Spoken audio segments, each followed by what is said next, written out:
Hello, dear students. Welcome to Concepts of Care for Patients with Malnutrition. I am so excited to present this chapter. I strongly believe this is the most important chapter in the semester. Why? Because we are going to talk about nutrition. And nutrition is basically the most important factor, not only for our patients, but for ourselves as providers, as nurses. Okay?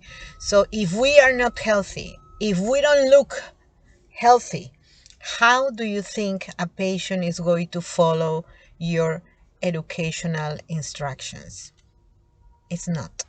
We need to look healthy. Okay, and in order to look healthy and to have a healthy lifestyle, we need to understand the concepts I'm going to present in this chapter.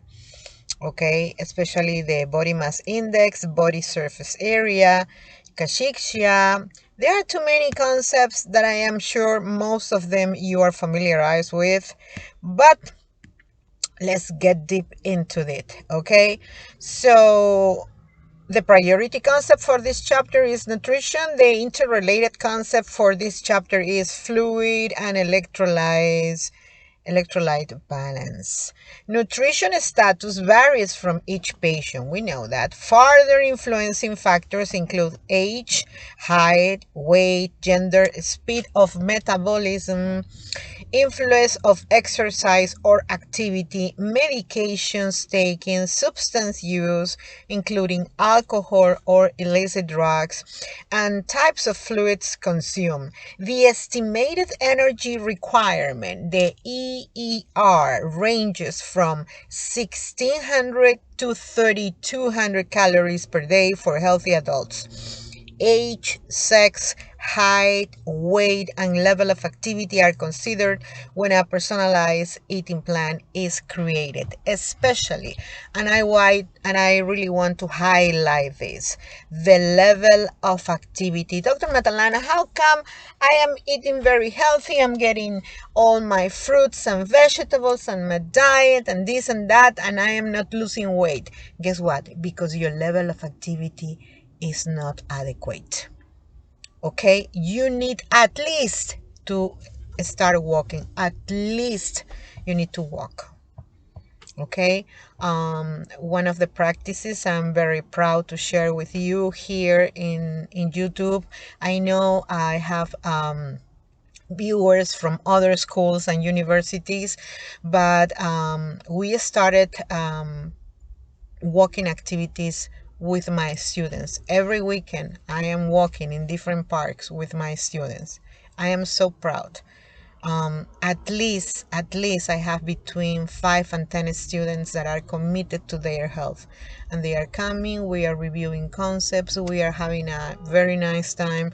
We are hitting 13,000 steps. Our goal is to get to 15th to start, and we are very happy.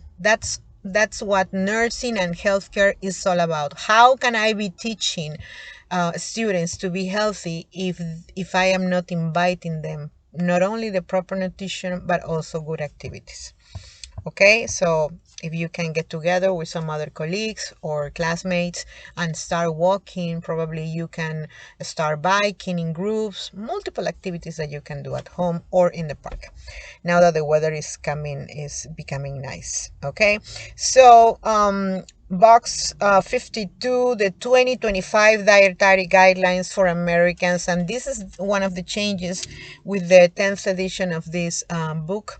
So I decided to lecture this chapter based on the 11th edition, which includes all the updates. Okay, 2025 dietary guidelines for Americans follow a healthy eating pattern, customize and enjoy nutrient-dense food and beverage choices to reflect personal preferences, traditions, focus on meeting food group needs with nutrients-dense foods and beverage, limit foods and beverage higher in added sugar, saturated fats, and sodium, and limited alcoholic beverage. Right there, just in this last sentence, Right there is the secret. Limit foods and beverage higher in added sugars. Added sugars, okay? All the sugars that are added in your in processed foods. Whenever you buy foods that are coming in package, right? Or cans or bottles. Take the habit. Start the habit of reading your labels. You will be surprised what you're putting in your body. Saturated fat, okay?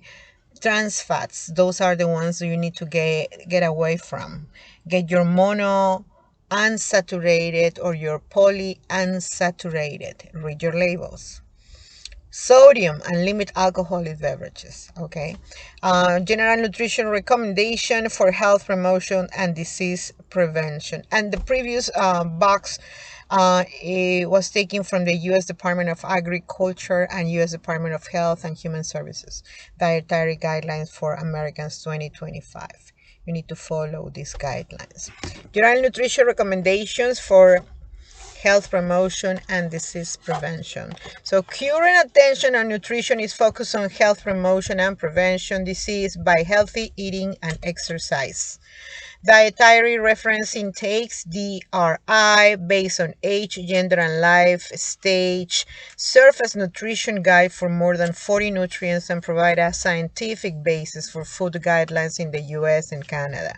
So in the US, the dietary guidelines for Americans are revised by the US Department of Agriculture. That's very important to understand who are providing these guidelines, and the U.S. Department of Health and Human Services, okay, every 5 years. Examples of 2020-25 guidelines are listed in box 52.1. Okay, so Start Simple with My Plate is an initiative that reminds users about building healthy eating habits into lifestyles. Common diets, there is no specific typical or common diet, because everybody has different requirements, nutrients requirements. Everybody have different lifestyles, schedules, right? But habits, culture. So some people consume a high nutrient rich diet and remain adequately hydrated with water. When I'm talking about water, is water. It's not carbonated water. It's just simple water. Others eat excess foods heavy in fats or carbohydrates and choose to drink soda or juice on a regular basis, which can lead to obesity. Okay. Others do not have adequate access to nutrient-dense food and hydration and may experience undernutrition. So individuals with obesity or undernutrition both experience malnutrition in different ways, as the state of malnutrition occurs on a continuum. Okay. In ideal circumstances, patients should consume a diet containing complex carbohydrates, lean proteins, mean proteins that are in which fat has been removed, and monounsaturated or polyunsaturated fats that also contain necessary vitamins and minerals. Okay, the specific foods you recommend to patients to meet their nutritional needs depends on the variances mentioned above. So you have here, this is the My Plate, right?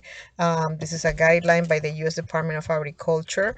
You can see the fourth part of the plate are fruits. I will add that it's very interesting to select foods that are low in fructose, right? Like your blueberries, all types of berries, your kiwis, right?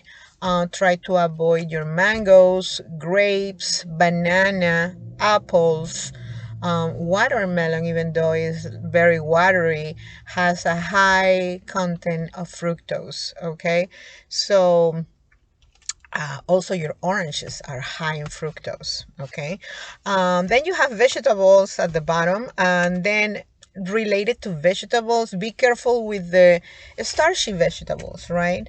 Like the ones that are coming on those vegetable mix packages. You have your corn, you have your green peas, you have carrots, and you have green beans all together, mixed vegetable, and you think that you are eating Vegetables. Yes, you're eating vegetables, but those are starchy, and the content, the amount of carbohydrates is higher in comparison with your green leaves, your spinach, your kale, your lettuce.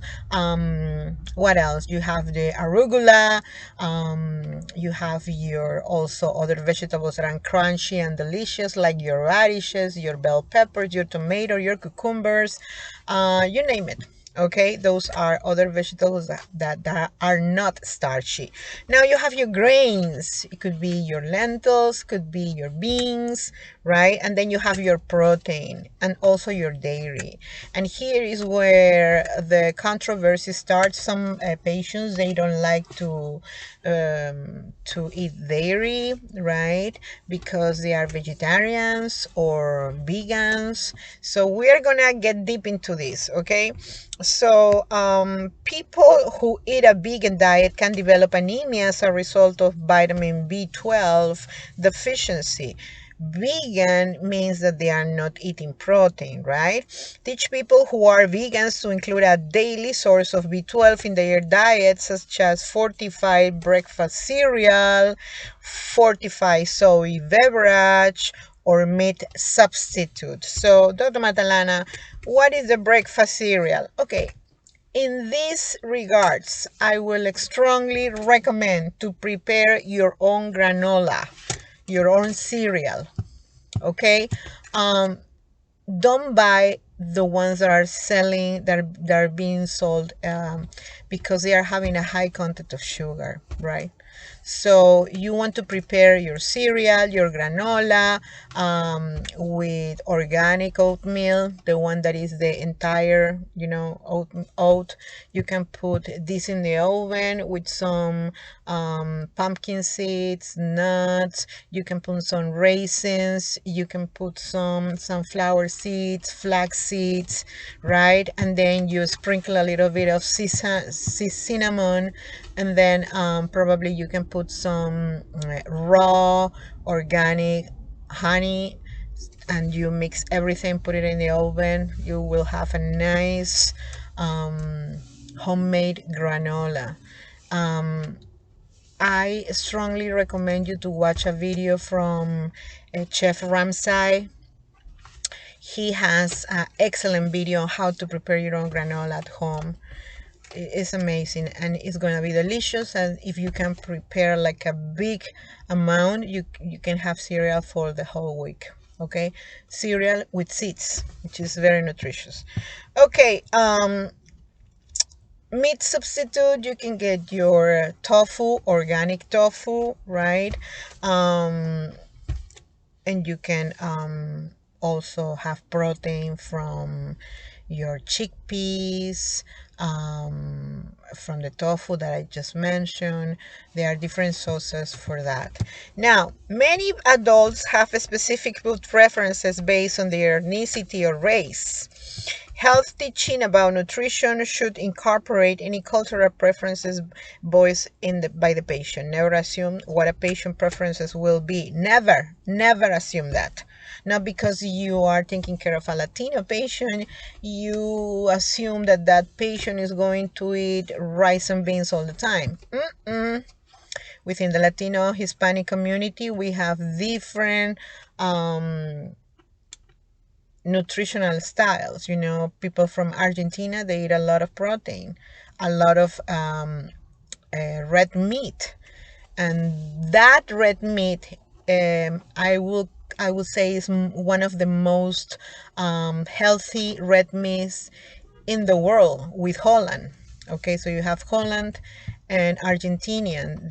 Those cows are really eating their grass. They are grass fed versus the cows from other parts of the world. So you have to consider, and you have to do your research to understand what's going on. Okay, so always ask the patient when providing care, what are their cultural preferences in terms of nutrition. Food sensitivity is a true food allergy differs from a food intolerance in a sense that an allergy to a food can cause life-threatening conditions such as anaphylaxis. A food allergy is rooted in the immune system. The most common food allergies are nuts, peanuts, and shellfish, and we know that. A food intolerance involves the gastrointestinal system and occurs when the system cannot properly break down food. Food allergy is shellfish, which can cause coughing, edema, facelift, tongue, throat, shortness of breath, or anaphylaxis in certain patients. Food intolerance is lactose intolerance, for example, in which a patient has an inadequate amount of the lactase enzyme, which converts lactose into absorbable glucose. Okay, ingesting a milk product causes bloating, diarrhea, abdominal discomfort, and flatulence. Have you realized what I just read? Food intolerance is lactose intolerance. Lactose is present in milk, right? In which a patient has an inadequate amount of the lactase enzyme, which converts lactose into absorbable glucose. Hello, we just discovered milk is a carbohydrate. Milk is a carb. Ingesting a milk product, a carb, causes bloating, diarrhea, abdominal discomfort, and flatulence. Okay, vegetarian types. Lacto-vegetarian, that's the one that allows daily. Okay, so vegetarian means that they are not eating meat. When the lacto is in front, means that that is the product that is allowed. Lacto means dairy is allowed. Vegetarian avoids meat, poultry, seafood, eggs, and foods that contain those items. Okay, now ovo-vegetarian means that allows egg. So they are going to eat all kind of veggies, and they are avoiding meat, poultry, seafood, dairy. However, they are in the eggs. Lacto-ovo means dairy allowed and eggs allowed. Okay? Pescatarian allow fish, avoid meats, poultry, dairy, eggs. So they only eat fish. Pescatarian. Okay? In Spanish, we call fish pescado. So that is the Latin root from pescado, pescatarian. Vegan consumes a plant-based diet only. Vegan, plant-based diet only. Avoids meat, poultry, seafood, dairy, eggs, and foods that contain those items. So vegan is only plants. That's it, vegan. Now, the USDA in 2022 recommends that older adults consume plenty of water and fiber to prevent or manage constipation, as I've been telling you. 3 things needs to happen for that bowel movement to be nice, soft, and beautiful. So we need a lot of water. We need a lot of fiber in raw vegetables and fruit. Let me repeat, raw.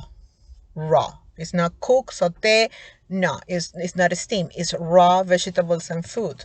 That's why the greens are the products that are easily to be digested in the raw version, right? Your radishes, your lettuce, your tomato, your cucumbers, okay? Plus the green leaf vegetables. Also, so water, fiber, and walking. Any physical activity, the easy one, cheapest one, okay? Walking. You can even choose somebody else to have a nice conversation while walking, right? Okay, nutrition assessment, you are going to ask for all the nutrition history, food and fluid. You are also check your laboratory data, food-drug interactions, anthropometric measures, psychosocial assessment. And let's start with the initial nutrition screening. So the Joint Commission Patient Care Standards require that a nutrition screening occurs within 24 hours of the patient hospital admission, with a full nutrition assessment for patients identified as being at risk.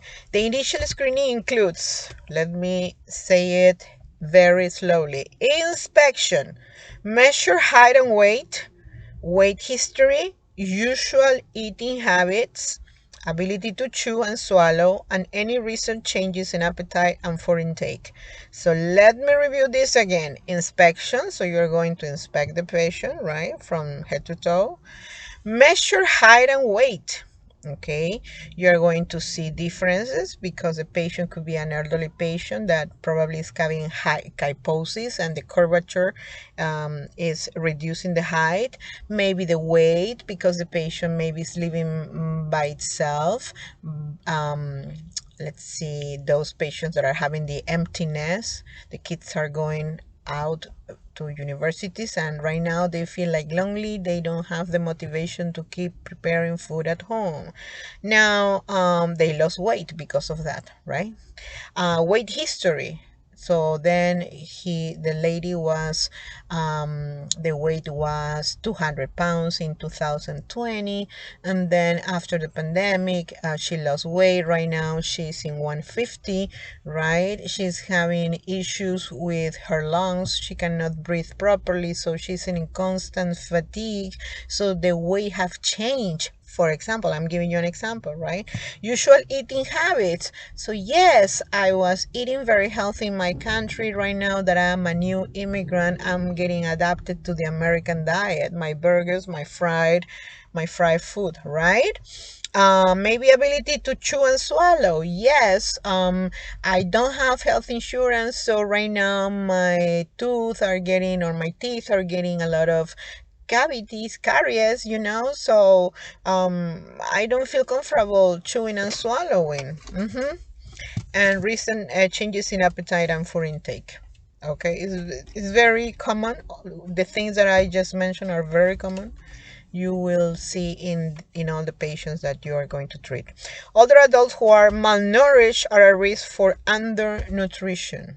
Okay, an even shorter version, the MNA, which refer to the mini nutritional assessment short form, is presented here in this chapter. So first, let me review the best practice for patient safety and quality care. Nutrition screening. Does the patient have conditions that cause nutrient loss, malabsorption syndromes? Patients that are having probably hydrochloric acid issues and they cannot absorb the food because the hydrochloric in the stomach, right? It has been reduced. So absorption of nutrients or breakdown of the nutritional content is not possible. Wounds, prolonged diarrhea. Does the patient have conditions that increase the need for nutrients? Fever, burns, injury. Has the patient been NPO for 3 days or more? Maybe the patient receiving a modified diet. We are going to assess for food allergies, unexplained weight loss. Let me go further with the gastrointestinal, any glossitis, which is your tongue inflammation, stomatitis, which is the inflammation of the mouth and lips, esophagitis, inflammation of the esophagus for GERD, the patient is having GERD, poor dentition, any GI obstruction, indigestion, vomiting, diarrhea. Does the patient have an ostomy? Cardiovascular. We notice that the patient have ascites or edema. If the patient is accumulating a lot of fluids in the legs. Now I'm wondering what is the level of albumin, right? We need to assess if that patient is eating a lot of protein or enough proteins. Is the patient able to perform LDL? The patient had a heart failure. Genitourinary assessment. Is fluid intake equal to fluid output? Maybe the patient is under hemodialysis.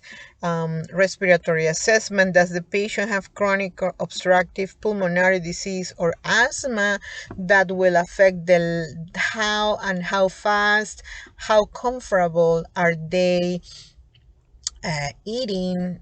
And integumentary, we're going to check the nail, the skin, the hair, dermatitis, musculoskeletal. Does the patient have cachexia? It's a complex syndrome associated with an underlying illness causing ongoing muscle loss, okay? How many people we have seen on this? That is not entirely reversed with nutritional supplementation. A range of diseases that can cause cachexia, most commonly cancer, congestive heart failure, chronic obstructive pulmonary disease, kidney disease, and AIDS, okay? So basically, when a patient is presenting with these symptoms, we need to double check for the underlying condition. So here is the mini nutritional assessment. Okay, we have the form in this screening. They are going to ask you for your intake in the last 3 months, the weight loss, mobility, psychosocial stress. They are going to calculate the body mass index, okay? And there is a score here. So maximum score is between 12 and 14, and the minimum is going to be from 0 to 7. Now, there is another part in the assessment that is going to ask you if you live independently, if you take 3 or more prescription drugs, pressure, ulcers, or sores. Also are going to be evaluated, and how many meals does the patient eat daily, servings per day, what type of servings, how much fluid the patient is taking, the feeding, nutritional status, mid-arm circumference in order to check the body surface area, and the maximum is 16 points. So when they add these different segments, okay, meaning that the patient is having less than 17 points, when adding these segments, the patient is going to be malnourished. Okay, 17 to 23.5 at risk of malnutrition, 24 to 30 normal nutritional status. And there is another, here is a plan on how to intervene in case of malnutrition, right? Now, starting from now, I want you to consider how many times I'm going to start mentioning psychological, mental, depression, okay? Psychosocial issues are involved in your nutritional status, okay? Remember, as I always tell you, the gastrointestinal, the nutrition works as a second brain in your body. From now on, try to think, try to absorb how many times I am going to make a relation between your nutritional status, your GI status, and your mental psychosocial well-being. Okay? Anthropometric methods. These are non-invasive methods of evaluating nutrition status. So height and weight and assessment of body mass index are included. So the waist, also I would like to include in the anthropometrics your waist circumference ratio, waist to hip ratio, and waist to height ratio. That's very important in the anthropometric measurement. So for you guys, if you want to know your BMI, I will strongly recommend you to go to the CDC BMI calculator. I gave you the link, and also you will find this link in the supplemental material that I am always providing you. So you see here, you have, let's say your height is going to be, I don't know, 5 feet and 4 inches. The patient weight is 178, let's say. Calculate, we having a BMI of 30.6. So this patient is in the obesity segment, okay? So that's very important. It's easy. You can go there, download the app of the CDC. Okay, measure and weigh patients with the same scale and with the same amount of clothing without shoes each time. A sliding blade knee height caliper, which uses the distance between the patient patella and heel to estimate the height, can be used for those who cannot stand. So for that, I have a video so you can see how this is done. The knee height caliper. Okay, let's watch this video.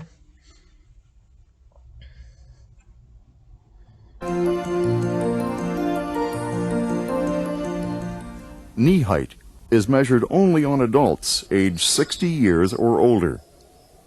The person sits upright on the measuring table with both legs hanging freely over the edge of the table. The technician places the fixed blade of the large sliding caliper under the heel of the right foot, just below the lateral malleolus of the fibula. The right foot is held in the palm of the technician's right hand. The technician raises the subject's leg slightly so the knee and the ankle are both positioned at a 90-degree angle. The movable blade of the caliper is placed on the anterior surface of the right thigh, above the condyles of the femur, approximately 3 to 4 centimeters, proximal to the line previously marked on the upper border of the patella. The shaft of the caliper is held parallel to the shaft of the tibia. The caliper shaft passes over the lateral malleolus of the fibula at the ankle and just posterior to the head of the fibula at the knee. Firm but gentle pressure is applied to the caliper blades to compress the soft tissues on the heel and thigh. The reading is recorded in centimeters to the nearest millimeter. Thank you so much.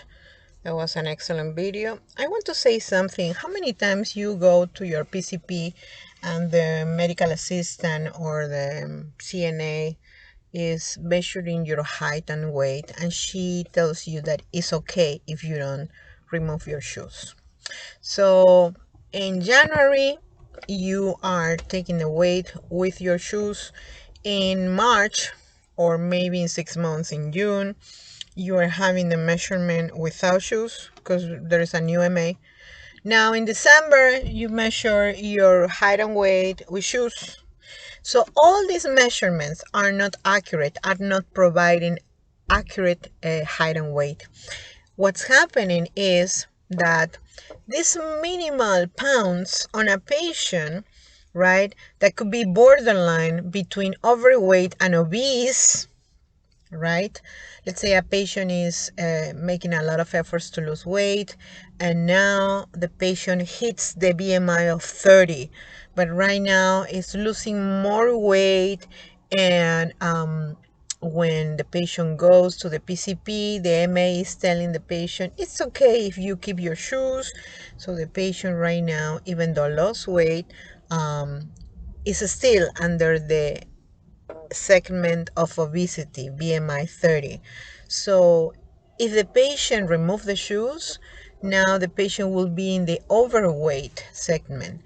Why I'm mentioning this? Why is this important?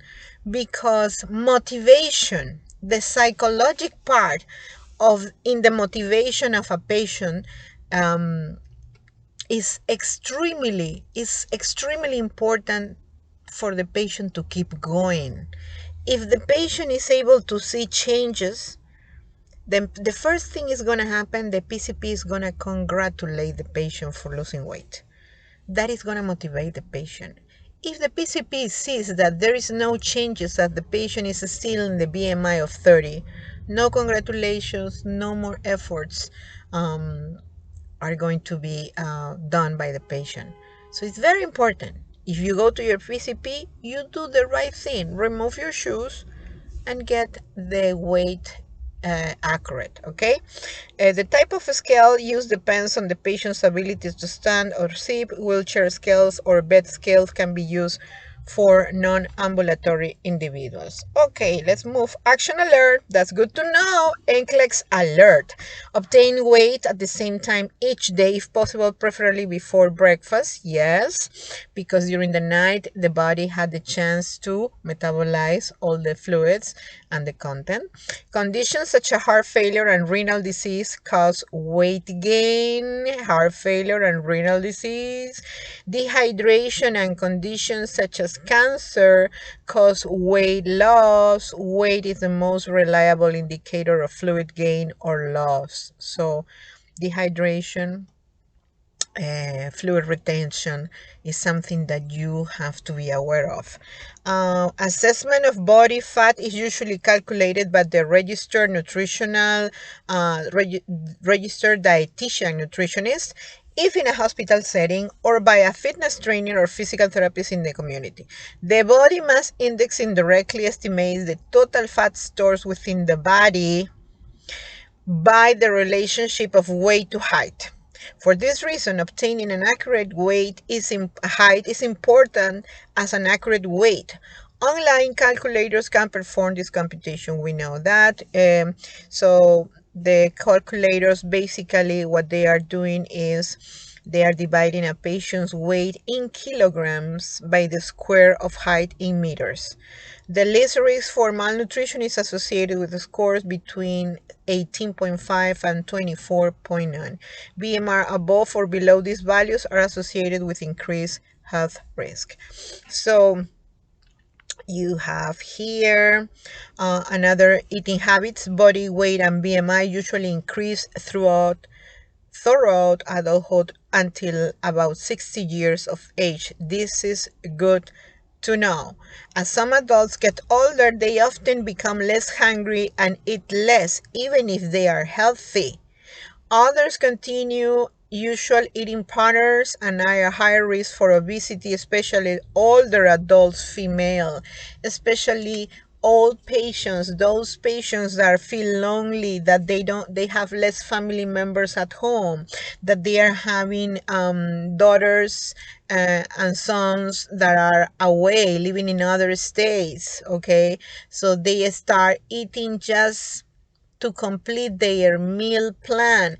And what they are going to eat, they are going to start eating snacks as for breakfast with soda, right? Instead of tea or milk, they're going to get french fries with milk. Okay, oh, I got my breakfast. Then in the afternoon, they are going to go for rice and beans that they found in the store. And you will discover so much depression caused by these types of nutrients. They are going to block their arteries.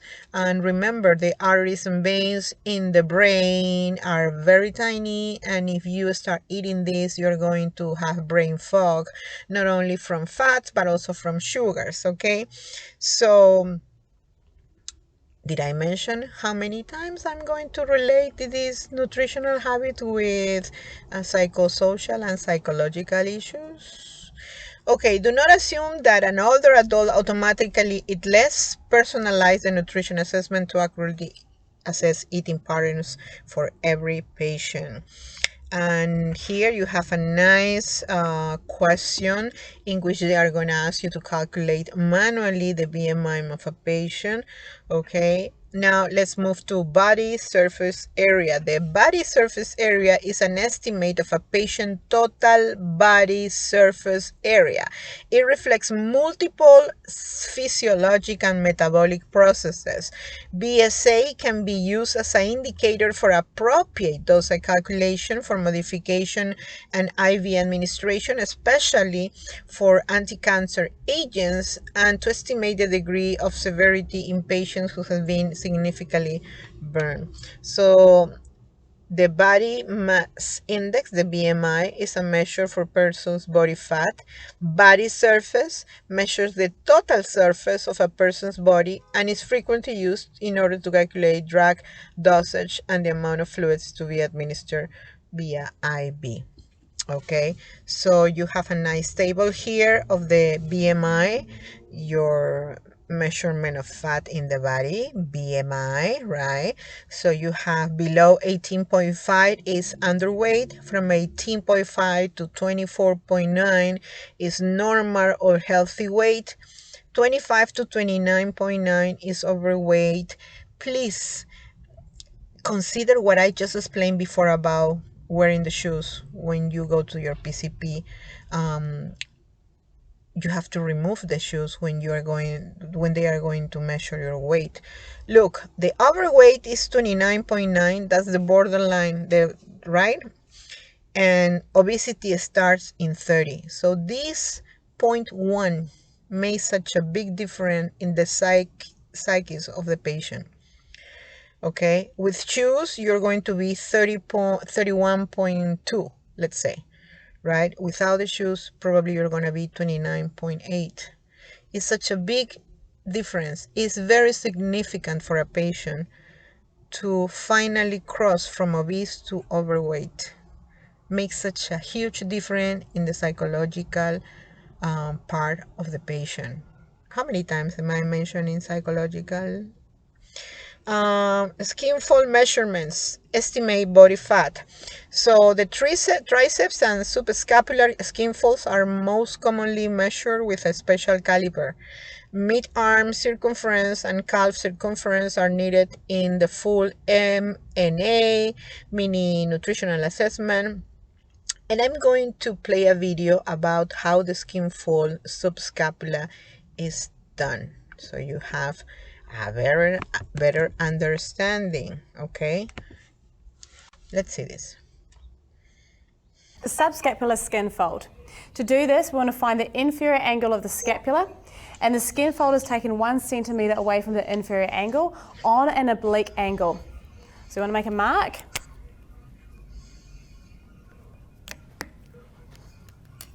Once again, pick up that skin fold on that oblique angle. Ouch. Apply your calipers, count for 2 seconds, get the measurement, and then release it. Thank you so much. Wow. Now let's watch the video about the tricep skin fold. Okay, tricep skin fold. Okay, let's watch this video.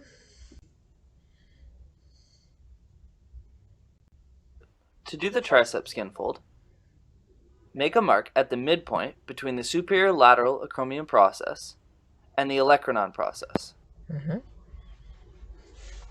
And use a tape measure to mark the midway point between these two marks on the lateral aspect of the arm.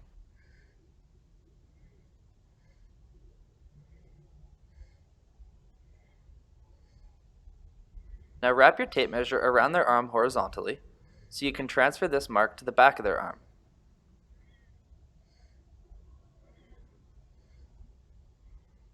Now mark the midline at the back of the arm where it intercepts your previous mark. If you want to be really accurate, you can use the superior lateral acromion process and olecranon process marks that you made earlier to find this midline. This is your skin fold site. The fold runs vertically, so place the calipers 1 centimeter below your finger. Oh my God. I'm not passing that test. Okay, so that's the tricep skin fold. Under nutrition, before we are going to start analyzing this, we're going to take a break. We're going to stop here. When we come back, we're going to start explaining these concepts. I think, yes, this is going to have the full assessment of the nutrient deficiencies. That's why I need you to take a break. And when we come back, we are going to review together the undernutrition part. Thank you so much. Stay tuned.